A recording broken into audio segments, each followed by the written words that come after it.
What we're going to do first is take a look at this candle over here. Excuse me. So, you know, it's a regular candle. Okay, I might belong to you. You never know, but I'm claiming that it's a regular candle. And what I want to talk about first is how do you blow out a candle? Okay, you blow, right? You blow. So let's try an experiment here. I know that you by yourselves, just one of you by yourself, couldn't possibly blow that candle out. But here's an interesting question for you. If you get people to work together, can they accomplish more together than they could by themselves? Well, one person's shaking his head pretty vigorously no over here, but I heard a lot of yeses. So the question is, can a wave, which is getting particles to work together, can a wave be more effective than individual little, in this case, breaths blowing? So let's all blow together on the count of 3, and let's see if together, now you guys are a little bit further apart than normal, but let's see if together we can blow that candle out. Ready? On the count of 3. 1, 2, 3. Okay. So I have 2 comments to make about that. Comment number 1, it didn't move at all. Comment number 2, brush your teeth. Okay. So it's tough out there. It's tough, I tell you. So I want to get a better sense of how air moves. So what we're going to talk about here quite a bit today is how air moves. And what does it mean for air to move? So let's get a sense of how powerful you can be with your breath. Let's take the most sensitive part of your body. No, scratch that. Take your hand, stick it out, arms, legs out, and just blow and see if you can feel it. Can you feel it? I said, can you feel it? You know, if this were a private school, I'd go a little bit further with that, but I'm not allowed to here. So you can feel it. Do you think that you can feel it twice as far out? Okay. So there's something going on between one arm's length out and all the way over to that candle. What is happening? Why is it that you can't blow it out all the way across the room? Anybody? You're raising your finger. Okay, right here in the second row with the blue shirt, you just raise your hand. Yeah, you just raise your hand, you went like this. So, what is different about being able to blow your hand and why you, from where you're sitting, that you can't blow out the candle? Closer is easier. Everyone agree with that? Yeah. But why? I want to understand why. Why? Okay, hand in the back, yeah. Because the air particles break up. Interesting, you said the air particles break up as you blow? Yeah. More force. More force. That's interesting because the force is the same. I can either blow short or blow far. Seems like the same force. On the left side, you, yeah. Yeah, no. You just put your hand down right there. And the gray is, yeah, you. Not enough energy behind it, and next to you? Energy is kind of lost as it goes. Hey, do you guys think that energy is conserved in this universe? Is energy conserved in this universe? Who's taking physics right now? Raise your hand if you're taking physics right now. Yeah, a lot of you there. Hey, over here. Is energy conserved in this universe? Sure it is. It absolutely is. Energy is always conserved. If something loses energy, something else gains energy. In fact, if I drop this, I know I'm making the theater people mad here, but as I drop this, it loses energy, right? Because it goes down to it wants to be in its lowest energy state, just like you guys would rather be in bed right now, right? So, but what happens is it actually heats up the air. When you drop stuff, you heat up the air. There's no loss of energy. So the comments about it losing energy, you have to be careful what you mean by that. As you blow, the energy stays the same, but it gets spread out. Okay. So now I want to talk about another way that we can move air, because in fact, I have a way that I can move air that's incredibly efficient, and I can do it all the way to the back row. There's someone with kind of like a white shirt. Yeah, you, the furthest person away from me. Thank you. You raised your hand. Can you hear me right now? Can you hear me right now? Okay. Is that true of everyone? Can everyone hear me right now? Yeah. Okay. So, how do you hear me? You just raise your hand right here. Yeah, second row. Yeah, you just raise your hand. Yeah. How do you hear me right now? Because I'm loud. Okay. This is actually what he said. Because you're loud. I don't know if this is some sort of sign language or something right here. I got a hand.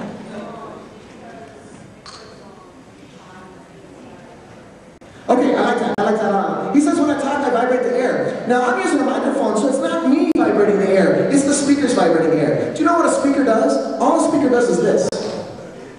That's it. That's all a speaker does. It just happens to do it really fast. That's it, just like that. And it hits the next air molecule, that hits the next air molecule, that hits the next air molecule, all the way to your ear. How many air molecules are there between those speakers and your ears, roughly? A whole bunch, right? There's an Italian guy whose name is attached to a number. Who's that? Avogadro. Avogadro's number of molecules, for sure. And yet it's very organized because, hey, right here, what's your name? Chuck, you're really close to me. You can hear me, right? Okay, and in the back row, chewing on your nails? Yeah, you. Yeah. What's your name? Jacob. Jacob? Yeah. Okay. So Chuck, you can hear me right now. I'm going to stop the mic. Chuck, you can hear me right now. Jacob, can you hear me right now? Yep. So, if I were to sing la la la la la la, do you think that Chuck would hear the same frequency that Jacob hears? I doubt it. La. Do you think that Chuck hears the same note that Jacob hears? Wouldn't it be cool if that didn't happen? Wouldn't it be cool if you went to a Barry White concert? Do you know who Barry White is? Yeah, he's the big guy. He says like this. Oh yeah. Right? Wouldn't it be cool if you went to a Barry White concert, but if you sat in the back row, he sounded like Mariah Carey? Right? Think about it. I want you to think about that for a second. If you take a basketball and drop it from this high, let's kind of make the sound that it makes. It goes dum, dum, dum, dum, dum, dum, dum, dum, dum, dum, dum, dum, dum. It's a little bit faster at the end, isn't it?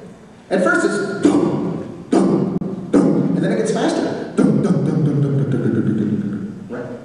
So, Barry White is up here on stage doing a really slow frequency. Oh yeah. Right? Really low.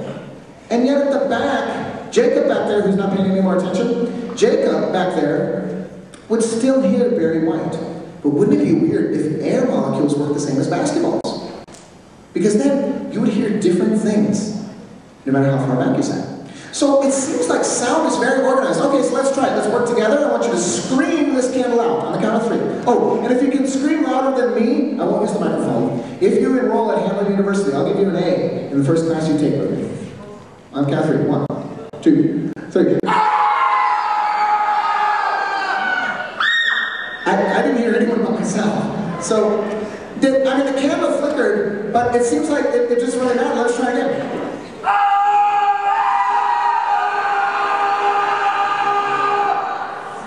Now, Jacob, could you hear me? Yes. Okay, you could hear me. What about, who's over there? Jim, could you hear me? So, notice that sound, which makes molecules vibrate, gets all the way across the room, and yet it doesn't seem to vibrate this candle very much. Not even as much as my hand right now. In fact, how far do you suppose air moves when it vibrates? How many of you think that an air molecule, a single air molecule, moves 1 millimeter when you scream? Who thinks it's 1 millimeter? Nobody. Oh, one in the back. Who thinks that it's a tenth of a millimeter? Tenth of a millimeter. That's 2 human hairs side by side. Do you think air molecules move a tenth of a millimeter? What about 100th of a millimeter?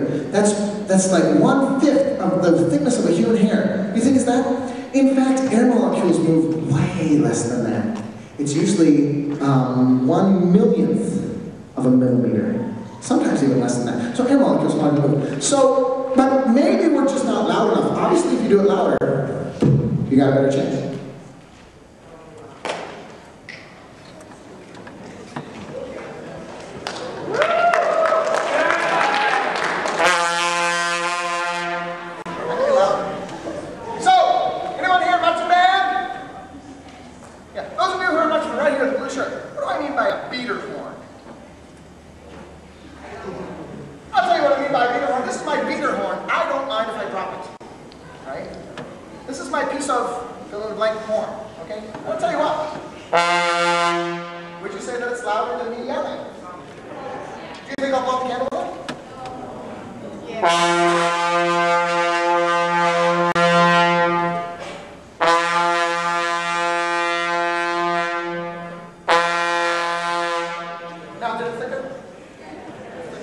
Could you hear it in the back row? I want you to understand that if you heard it in the back here move. But obviously not enough to blow out a candle. Hey, you know what? We have another instrument here. This is a drum. Melanie, come on up here. This is Melanie Galloway, junior physics major.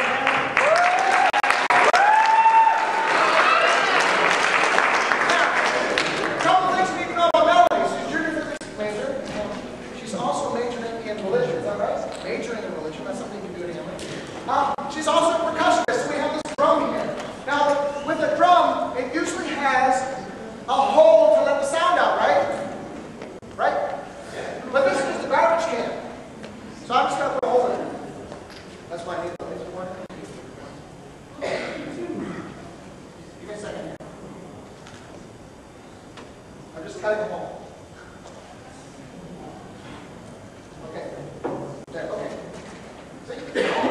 Alright, so now we're going to let the sound out. So now, can you try to blow that candle out? Actually, why don't you hit it for people in the audience? Yeah. Oh yeah, right there. See third row, in the middle. We just said no. Yeah. Okay, ready? Blow the candle. Down there, hey! Blow the candle. One more time. Okay, so Melanie, are you missing because? I'm sorry. Is it not working because you're missing? Or is it not working because you're hitting it, but it's just not that big a deal? What do you guys think? Is it just that she's missing? Yeah. But what would help, Melanie? She can see. Hang on, we're going to make it so she can see. Come on, Melanie. Make it so you can see.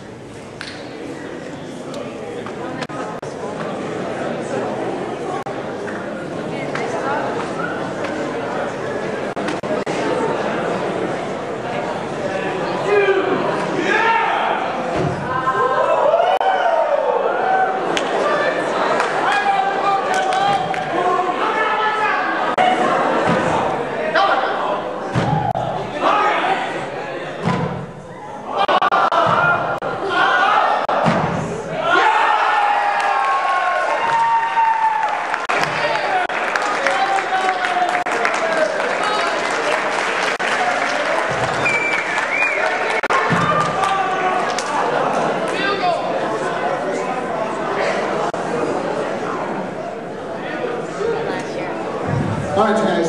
So what just happened was air came out, and inside of it was some fog particles, okay? That's all, inside of little particles of oil, okay? It came out and it went out of the edge and it started to curl around. And you know when that stuff curls around, it tends to stay together. And you saw that the rings would actually go there. But what's interesting is usually what blows out the candle, it's not the air from inside the canister. It's the air that was sitting right here all along. What happened was that smoke ring came and it encouraged this air molecule to go whoop, like that. And it blew out the candle. Just like the air that wrecks your house in a tornado is the very same air that was sitting next to your house a few moments before. Okay? So pressure is an interesting thing.